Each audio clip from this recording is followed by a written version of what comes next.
Now moving on, with the announcement of his retirement 2 weeks ago, Brad Fittler signalled that the end to a stellar career will come at some stage in this year's final series, you would think. Now before he cracked first grade with Penrith, Fittler had some good coaching at schoolboy level, and he wasn't the only Penrith star to benefit from the tutoring of a teacher called Ken Melville. It's break-up day at McCarthy Catholic Senior High near the city of Penrith. This day marks the retirement of the school's popular chemistry teacher and football coach Ken Melville. The whole school has assembled and some of Ken's former charges have gathered to wish him well. Thanks for all the cool experiments you have taught and done with us. Also the great magic tricks, and we all thought it was cool. It's very sad that most of us never got to know you longer than the period of a term, but we thank you with the time that you spent with us.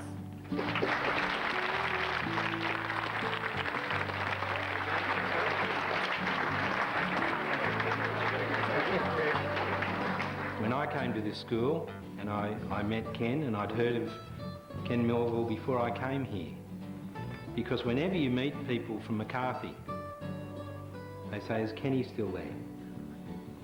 Is Mr. Melville still there? He's part of this place, he's part of the fabric of the school. For 45 years, Ken has taught and coached hundreds of junior rugby league players, including past and present stars Craig Gower, Andrew Ryan, Des Hasler and Brad Fittler. He was a good coach. He got a bit cranky at times, which is good, kept you on your toes, but other than that, no, his love for the game was always obvious. He was also a chemistry teacher, I think, and I think his real forte was coaching football, not chemistry, I can promise you. Yeah, that's a rumour that they like to spread around. Oh yeah, I suppose sometimes I used to, but I used to always make sure the class was doing their chemistry work before I went around and talked to one of the two rugby league players in the team. But often in the classes, a lot of the kids in my chemistry class were actually in the football team too, so we used to often get a chance to discuss the last game and things like that. So it was great. Being involved in the development of famous players would be a high point of any coach's life, but Ken has found satisfaction in the achievements of many who play just for the love of the game. But a lot of those really good players, they never learned anything from me. They were good players before I met them, so all I can say is just pat them on the back and encourage them. They were all very good team players too. But one of my biggest memories is when the present sportsmaster here, he was actually in my second grade team at school here about 6 or 7 years ago. We went right through the season without winning a match. The very last match we got up on the bill and won by 1 point.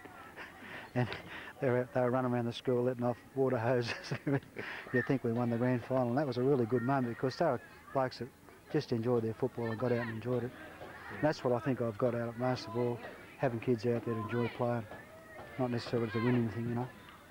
Rugby league is a relatively simple game, and Ken has stuck to a tried and true formula to foster success. I like when I was coaching the kids to teach them a pattern, particularly in attack, so that at any particular time on the field, if there's a breakdown in play, they could immediately get back into the pattern and set themselves, you know, so that they weren't all at sea when something unusual happened. We used to have our attacking plan from the kick-off and from scrums and restarts of play, but you also want something if there's a breakdown in play and somebody just dives on the ball, well, you've got to have some starting point, not just run around like chooks with a head chopped off. So we used to have to work out what we're going to do in the situations like that.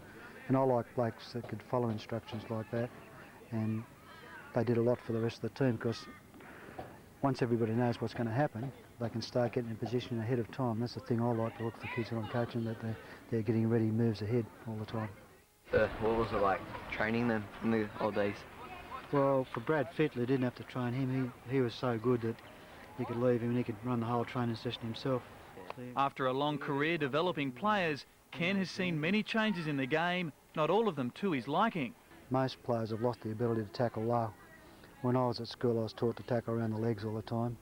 And I think one of the best teams I ever saw play first grade was Jack Gibson's Eastern Suburbs team.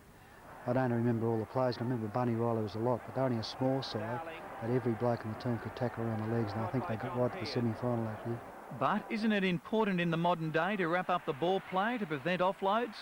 Yeah, I've heard everybody say that, and I completely disagree with it, because if you've got 13 good tackles in the team, okay, so the one bloke, when he's tackled around the legs, might occasionally get the ball away. If the next bloke's going to be tackled in the same way, they're not going to get far. These days you see 3 or 4 players wrap the bloke up, and he still slips it out the side, and then got 3 or 4 blokes out of your defence, so I can't see the sense in that. Society has changed dramatically during Ken's career, especially in regard to respect for the teaching profession. Well, my views on teaching generally is that the kids have got to start showing the teachers a lot more respect than they do. I think not just the kids, but their parents, the whole community have got to start supporting teachers. They don't realise in this country we're getting a great education, whereas in other countries people have really got to fight for an education, and they're lucky to get it if they can. Everybody takes it for granted in this, well, not everybody, I'm talking about a lot of parents and kids just take it for granted. I think they can come along, disrupt lessons, and what I see is the kids that are really interested in doing the work, they're suffering because they're not getting the chance to learn properly. To honour the contribution that Ken has made to this school, the Oval will be named after him and a yearly award created for the Outstanding Footballer of the Year, the Ken Melville Shield. Right, the footballer for the year for 2003 was, I'm glad to say, a rugby league player, Ben Cohen.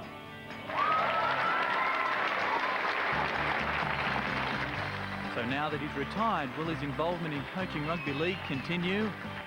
After 45 and a bit years, I've got no real regrets leaving. I'm going to miss all the teachers and a lot of the kids too, but as far as I'm concerned, the rest of my life's going to be spent improving my golf handicap.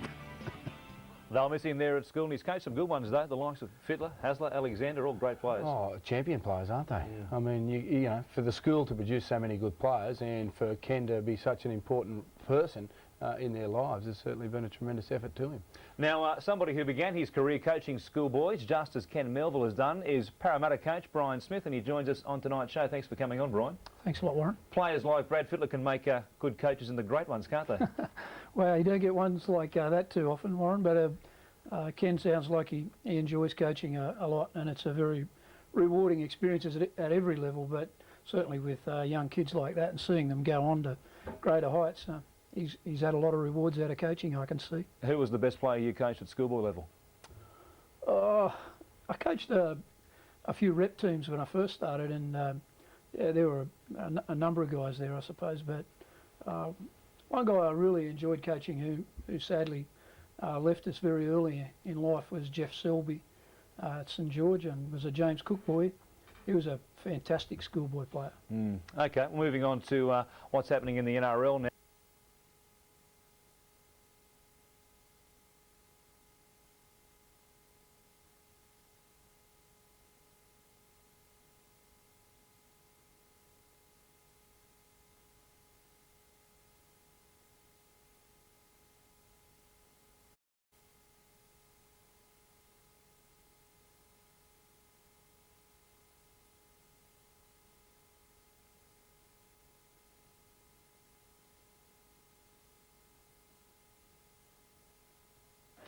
As you know, today is a very special day. It's Mr. Melville's last day with us at McCarthy. For a very long time now, Mr. Melville has been coaching and teaching. But as we all know, coaching's been his #1 love for rugby league in schools. And we're going to start off today. Can I call on Joanne Fonte and Sarah Watson from Year 7, and they have some very nice words to say about Mr. Melville.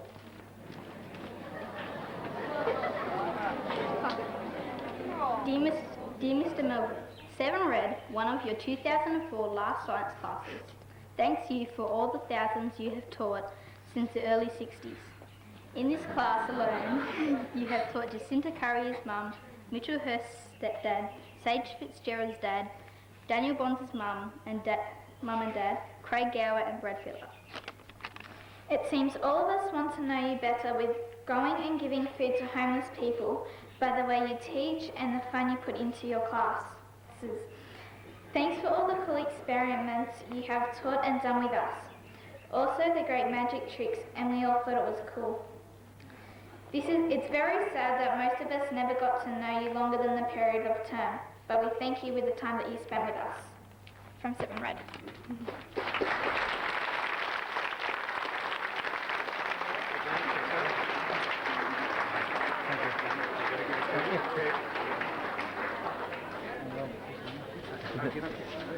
Okay, as the girl said, yes, Mr. Melville has been teaching for a very long time, and a very special part of today is showing that a lot of Mr. Melville's teaching years are here, from Year 7s all the way through to these gentlemen on the side over here that were part of Mr Melville's first St Dom's from 1973, I think that's right, 72, so even a little bit older.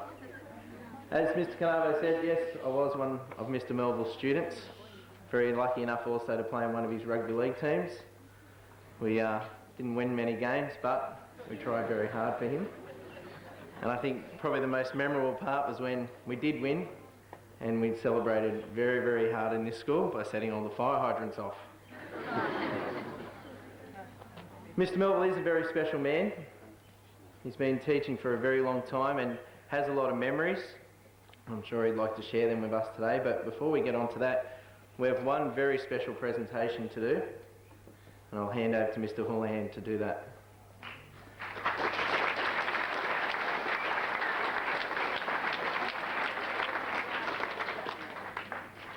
Ladies and gents, it's as Mr Canavo, Mr Young have been saying, it's a pretty rare achievement for a person to commit themselves so long to an area, to a school, and to young people who come through our doors. I said to staff earlier at recess when we were talking about Mr Melville, that usually what happens with teachers is that we come to the job enthusiastic, we're young. When schools have events, you know, when discos are on, or when walkathons, or when fates are on, when there's barbecues to be done, usually you'll find the young teachers doing that. It's not because the older teachers don't want to do that or get committed to that, because you see it at McCarthy event after event. But by and large, what tends to happen is teachers go through cycles. They've got their own family to raise, they commit themselves to those teams and to kids outside the classroom. And every now and again they sit back and say, well, it's time for someone else on the staff to do that. Mr Melville's never really worked that out. When I came to this school and I met Ken, and I'd heard of Ken Melville before I came here, because whenever you meet people from McCarthy, they say, is Kenny still there? Is Mr Melville still there? He's part of this place, he's part of the fabric of the school. I came here as a new principal 2.5 years ago. And I'm getting older, I feel my age, and poor old Mr Melville is much older than me, but he doesn't feel his age, and that used to annoy me. You go to Year 7 camp, and I went last year, drove up to Tea Gardens. Who's the first up on the challenges? Mr Melville. Mind you, he's the first one down too.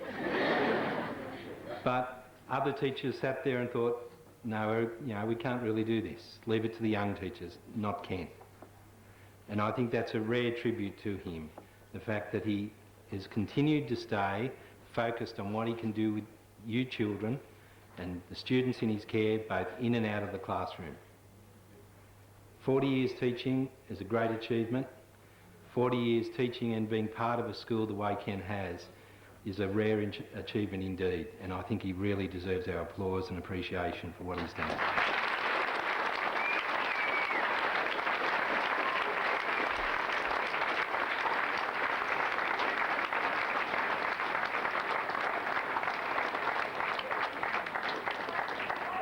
Now, as part of that, it's sometimes, you know, you can be a good teacher, you can be great at what you do and get involved, but it's sometimes very difficult in a stressful job to always remain cheerful, positive and a great bloke, and he's been all of those things. But I think one of the things that whenever you talk about Mr Melville, it's always his connection with rugby league when people talk to you outside.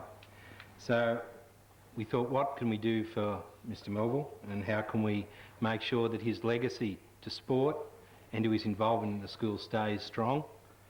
And we came up with the Ken Melville Shield. Now, it's for the Footballer of the Year, and I'm going to ask Mr Melville to present it for the Footballer of the Year for 2003. But one thing we do have to break gently to him, Ken only sees rugby league as football. Soccer's not football in his mind, neither is rugby union. McCarthy now is not only got a strong tradition in rugby league, but we've got a strong tradition in both those other football codes. So poor old Mr Melville is going to have to make sure that he accepts the fact that this actually might be going to a soccer player. Now I know that'll be hard for him, but he's going to have to come to grips with that.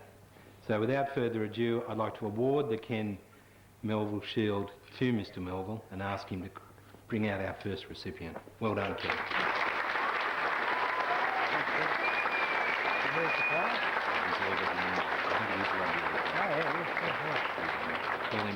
Right, the footballer for the year for 2003 was, I'm glad to say, a rugby league player, Ben Cohen.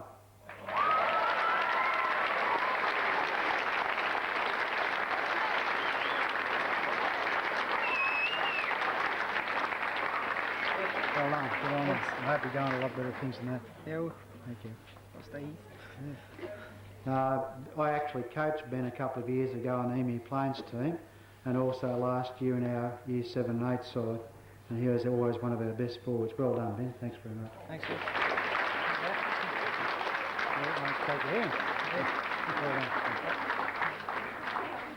This is the last time I'll see a lot of you. I want to wish you all the best for the future. Look after your teachers. They need looking after. Make sure that you all do as well as you can at school. I want to say goodbye especially to my classes I had this year, the 2 Year 7s, Year 8, Year 9 and Year 12, and also to all the people that I've taught over the years that are still in the school, even though I haven't got them this year. Have a great life, look after yourself, and have a great holiday. Thank you.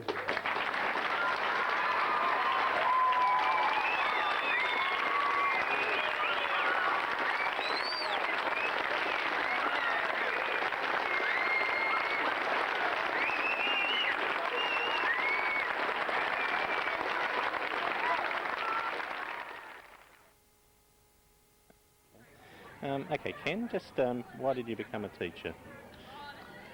Well, it's funny, I didn't really know what I wanted to do while I was at school, and in my last year at school I applied for a couple of different scholarships and got a Commonwealth scholarship and a Teachers College scholarship, so I thought I'll give teaching a try. And it's funny, when I went for my first prac teaching, the bloke who supervised me recommended that I give up the idea of being a teacher. I was so far below standing about 5 different things. Luckily the bloke whose classes actually taught put in a good report for me. So here I am 45 and a bit years later still teaching. Well, this is the last day, but...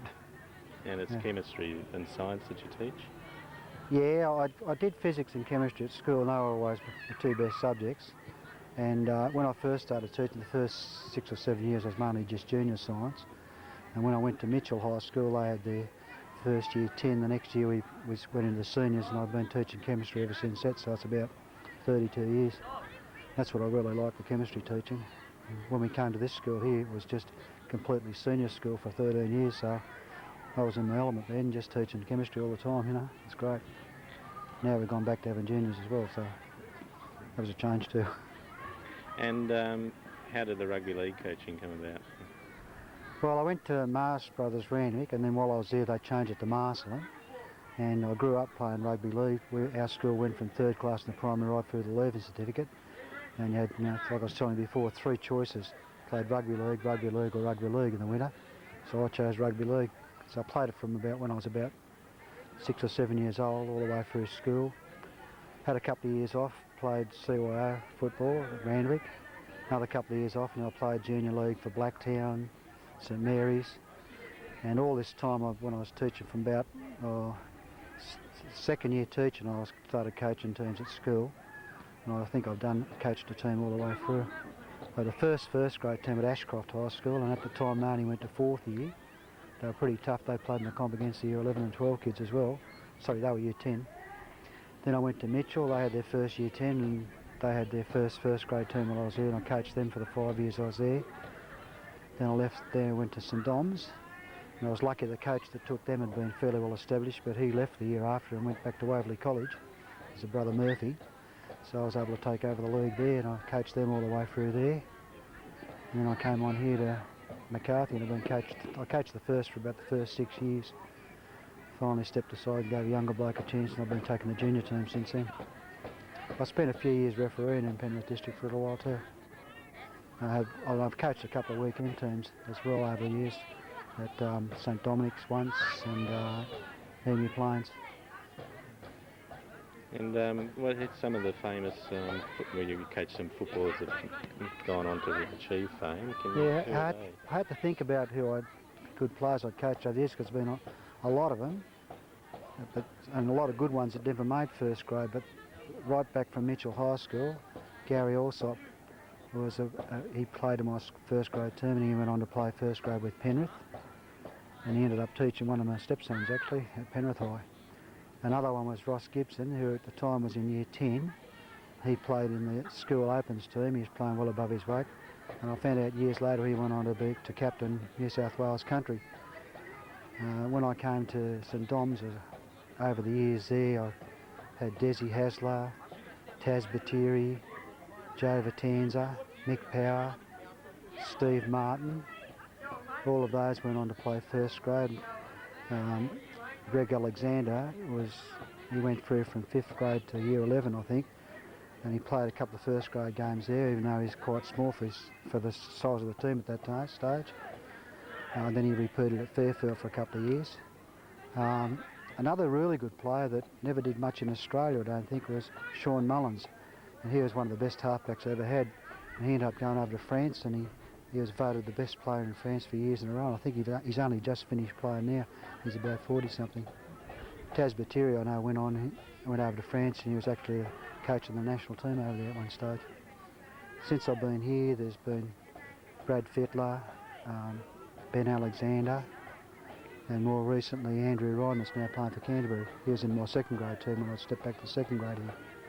But a lot of those really good players, they never learned anything from me. They were good players before I met them, so all I could say was just pat them on the back and encourage them. They were all very good team players too. Yeah. Any special memories of any of them that you... Well, it's funny, of all the games we played, and we've done well up at Tamworth Knockout, done well in the Commonwealth Cup over various years, but one of my biggest memories is when the present sportsmaster here, John, that we were talking to before, he was actually in our second grade team at school here about 6 or 7 years ago. We went right through the season without winning a match. The very last match we got up on the bill and won by 1 point. And they were running around the school letting off water hoses. You'd think we won the grand final, and that was a really good moment because they were blokes that just enjoyed their football and got out and enjoyed it. And that's what I think I've got out of it most of all, having kids out there to enjoy playing, not necessarily to win anything, you know. So what changes have you seen over the years from coaching rugby league as a dominant sport, but has faced a lot of encroachment from soccer and union? Yeah, well, even here in our school lately we've moved into rugby union. At present I think we've got teams playing both union and league. The union's not an actual weekly school comp, but it's more or less a round robin knockout type thing. We've doing quite well at that. Our first grade's dropped off over the last few years because we haven't had a lot of senior kids in the school. When we switched back to being 7 to 12 school, a lot of our feeder schools from St Dominic's stayed on at their school obviously, so we're missing quite a lot of people in the senior school, so our numbers have dropped back. Consequently our first grade teams haven't been as strong, but over the years they'll build up. I'm sure John Young, the sportsmaster, is going to do a lot of work getting them back on the track again. And and the differences in coaching, I mean there's been different rules, lots of rules changes over the last 30 to 40 years. What do you see as the difference in coaching junior sport, or hasn't it changed at all? No, I'm just looking at some of the young blokes that coach here now, the rugby union, that they're excellent coaches. They can teach the kids a lot more than I was ever teaching. We used to mainly do fitness and go through moves, but they've got all these beautiful little drills they do all the time, and I can see them really bringing the kids on in the future, doing a great job. Yeah. And, what do you look for when you're coaching the kids? Do you look for, apart from ability, what other attributes do you look for? Oh, well, we look for people that can follow instructions mainly and follow a pattern. I like when I was coaching the kids to teach them a pattern, particularly in attack, so that at any particular time on the field, if there's a breakdown in play, they can immediately get back into the pattern and set themselves, so that they weren't all at sea when something unusual happened. We used to have our attacking plan from the kick-off and from scrums and restarts a play, but you also want something if there's a breakdown play and somebody just dives on the ball, or you've got to have some starting point, not just run around like chooks with a head chopped off. So we used to have to work out what we're going to do in situations like that. And I like blokes that could follow instructions like that, and they did a lot for the rest of the team, because once everybody knows what's going to happen, they can start getting in position ahead of time. That's the thing I like to look for kids that I'm coaching, that they're getting ready moves ahead all the time. So you're not necessarily looking for outstanding players, you're more stressing the team? Yeah, our teamwork's all important, I think, yeah. If you've got a few good players in the team that boost it, well and good, but I always reckon a good team will beat a team with a couple of champion players in it. And do you think that's more satisfying than... Oh yeah, it's much more satisfying if the whole team's getting the enjoyment out and not just getting a few superstars around the place. Okay. Now you played in the Commonwealth, you had a team in the Commonwealth Bank Cup, which had some success, is that correct? Yeah, in the early days when I was at St Dom's we did quite well. We were in it, it used to be called the Amco Shield then, and we were in it from the very first year. I can remember Blacktown High just beat it. That was the year Taz Bateri was at school, and he was injured the night we played Blacktown High, and his younger brother Marco took his place and scored a try, and we held him till half time, but then I lost two of my best players at half time, and they just were too good for us in the night, and I think they end up going on to get beaten in the final by Fairfield Pats. But we competed every year. We used to beat teams like Christian Brothers Lewis and Parramatta Marist in those early days, and did real well. The kids at St Dom's in particular were very dedicated to their football. We'd get out there and train 2 afternoons a week, and I can remember on muddy days we'd have fun days where we'd be sliding across the field, and everybody ended up with mud from knee to toe, and we all had to shower straight afterwards, but they were great days. I really enjoyed them. Now, Brad, they got a grab from Brad and Des about your retirement, and they mentioned that you're a chemistry teacher, and that how you tended to spend more of your time thinking about rugby league. Yeah, that's a rumour that they like to spread around. Oh yeah, I suppose sometimes I used to, but I used to always make sure the class was doing their chemistry work before I went around and talked to one of the 2 rugby league players in the team. But often in the classes, particularly back in those early days of McCarthy and the St Dom's days, a lot of the kids in my chemistry class were actually in the football team too, so we used to often get a chance to discuss the last game and things like that. It was great. But all that made, as far as I'm concerned, coaching kids, and no matter what sport, and I've done lots of different sports over there, really gives you another aspect in your relationship with the kids. Just standing in front of them in the class all day, you don't really get to know each other all that well. But when you've got something outside of the school as well, it's outside of the classroom rather, makes a huge difference.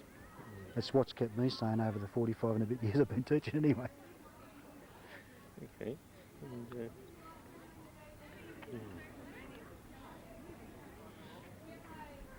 what do you think of the modern game? Well, I watched the Panthers the other night. I thought they were exceptionally good. I thought they played better the other night against the Roosters than they did in the grand final. But the one thing I don't like about the modern game is I think most players have lost the ability to tackle low. When I was at school I was taught to tackle around the legs all the time, and I think one of the best teams I ever saw play first grade was Jack Gibson's Eastern Suburbs team. I don't remember all the players. I remember Bunny Riley was a lot, but they're only a small side, but every bloke in the team could tackle around the legs, and I think they got right to the semi-final actually. And that's the sort of football I like watching. As far as defence goes, I don't like all this head-eye tackling. These ones that say, oh, he tackled him around the chest and slipped up around his head. I said, yeah, I don't believe that. That's what I like about the old game. There's more low tackling than there is these days. Yeah, because the coaches these days stress the importance of wrapping up the ball player. Yeah, I've heard everybody say that, and I completely disagree with it, because if you've got 13 good tackles in the team, okay, so the one bloke, when he's tackled around the legs, might occasionally get the ball away. If the next bloke's going to be tackled in the same way, they're not going to get far. These days you see 3 or 4 players wrap the bloke up, and he still slips it out the side, and then got 3 or 4 blokes out of your defence, so I can't see the sense in that. How do you coach your players to tackle low? Yeah, definitely, yeah. Is it successful? Oh yeah, I think in the main it was, but then again, I find tackling low is not a really easy thing to coach kids. It's something I think you're either born with, or you're never going to get it. I know myself, I can remember when I was at school myself, I couldn't tackle low till I can remember the second last game I played at school. I did this flying tackle on a bloke from Marsh Brothers Darlinghurst, and from then on I had the confidence. And I think somehow kids have got to get that confidence to do it the first time, and once they've done it, then they can do it. How do you teach them that? What's your Well, it's technique? hard when we use tackling bags occasionally, but it's not like the real thing. And well, you can show them the technique yourself and just hope that they can bring themselves to leave the ground. That's the hard part about it. Mm.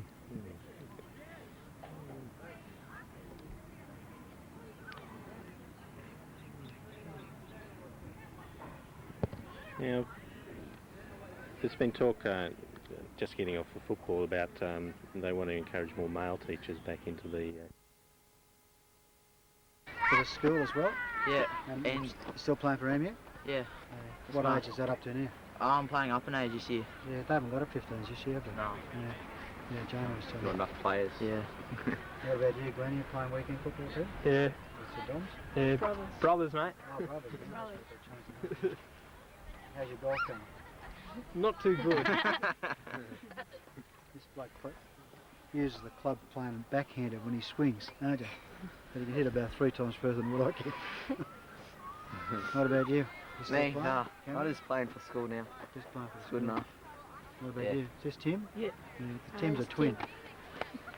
I had him last year and got his brother this year. Who are you playing for? My brothers. Brothers. Yeah. You don't play footy, do you? No, I don't want to. I'll No. get creamed. You a soccer player? Yeah. I'll get creamed if I play footy. Yeah, you play soccer, but don't you? Yeah, not anymore. Not anymore. Yeah. What about you, Daniel? You still playing? Who are you playing for this year? Amy again? Oh, you're playing up in age too? Yeah. These two blokes, Glenn and Daniel, they both played in the Suns team last year, but they were a couple of the stars.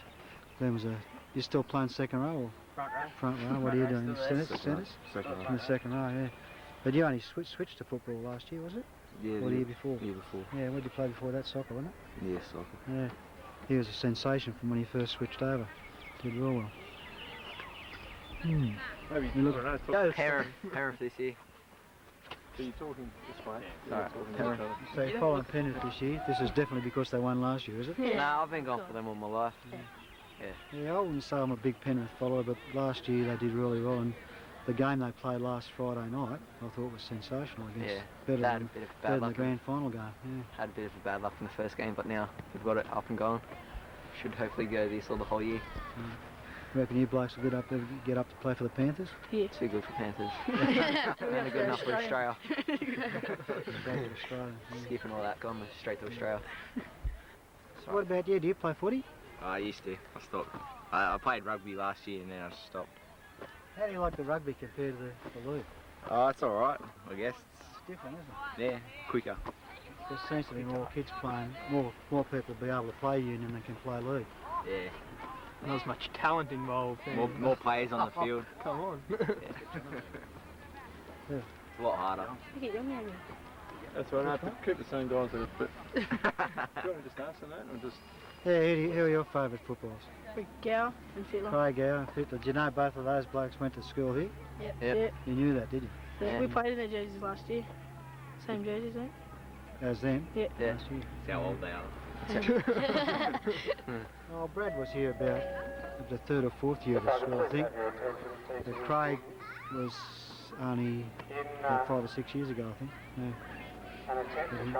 Do you remember, do you know Andy Ryan that plays for Canterbury now? What was it like training them in the old days? Well, for Brad Fittler, didn't have to train him. He was so good that you could leave him and he could run the whole training session himself. Yeah. So the year he played, we had him and Ben Alexander in the team. We were a very good side. Yeah.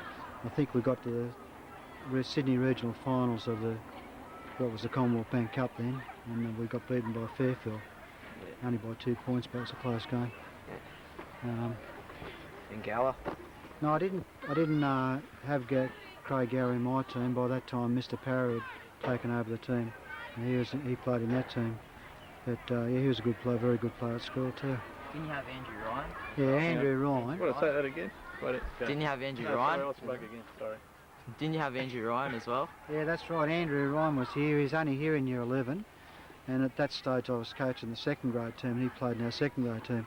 I was glad he never ever got pulled up to 1st grade because we had a top second grade team. I think we went for about 2 or 3 rounds of the Commonwealth Band Cup with our second grade team playing other schools' first graders. But that was about the same time Craig Gower and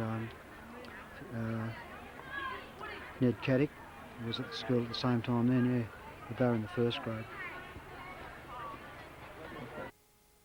Yeah, blokes, I must be bloody old if I taught all you fellas. Yeah, mate. You were old then. I was old then, wasn't I? We're only saying the only thing that's really changed, Ken's the colour of your hair. Oh, yeah. Still let that pop when you're on around the oval. Yeah, well, O'Brien used to send the kids out to train and do laps around me. I think the assembly they said you started teaching in the 60s. I think it was the 50s. Yeah, 50s. I think at the assembly, I'm starting, sorry about it. At the assembly, I think they said you started in the 60s, Ken, but I think I remember it was in the 50s, maybe late. 59, eh? Wasn't even at school then. Still only a couple of years old. Do you remember any sort of past stories? Well, I've got a. I first met Ken in 1973. I went to Patrician Brothers. You remember me coming up the first time you met me, Ken? Yeah. It was in the top yard at St Dominic's. I was having a punch up with bloke from Warragamba, Phil McLean. Phil McLean. Now, when I came to St Dom's, it was a funny arrangement at St Dominic's. In those days, you had to wear slippers in the classroom, and us boys from Blacktown came. We thought this is very strange, and we used to put it on a lot of the St Dominic's kids because we thought this wearing slippers on the new carpet was a bit of a joke. So Phil McLean, one of the tough guys, he thought he was fairly tough, came up and wouldn't let me pass in the playground. So as you do from Blacktown, we sorted it out one-on-one, and as I say, the first time I met Ken, he came over, broke it up, and I was a bit of a loose cannon, I must admit. At that time, I really think the only thing I really think I had going for me, I could fight and play a little bit of football. And Ken, I must admit, from that day on, he took me under his wing. Really, I said to someone earlier on, to me, Ken was probably one of the quintessential coaches that I've come across in my time, because he loved football. We'd talk about it. He'd come into class and we'd talk about it. I even remember in the trial HSC, came in while I was doing a maths paper, and he told me I'd made this Penrith Ripside, and I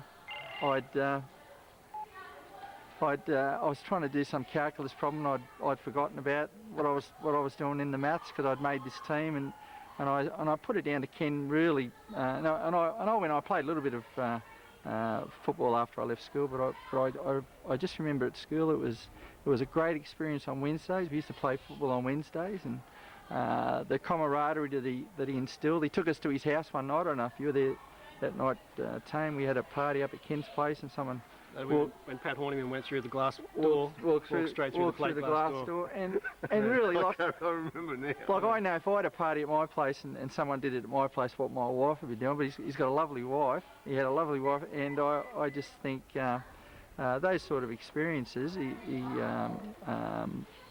stand out as and actually, and then just to follow on from that, I eventually went on and became a teacher, and Ken was my first boss as science coordinator. He's a very good leader of teachers. He obviously been at this school. You've been a science coordinator from the time you've been here, and he was a science coordinator when I started teaching.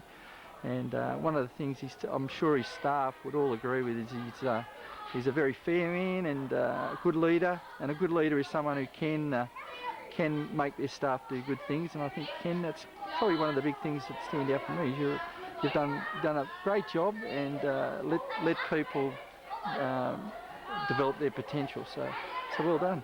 Yeah.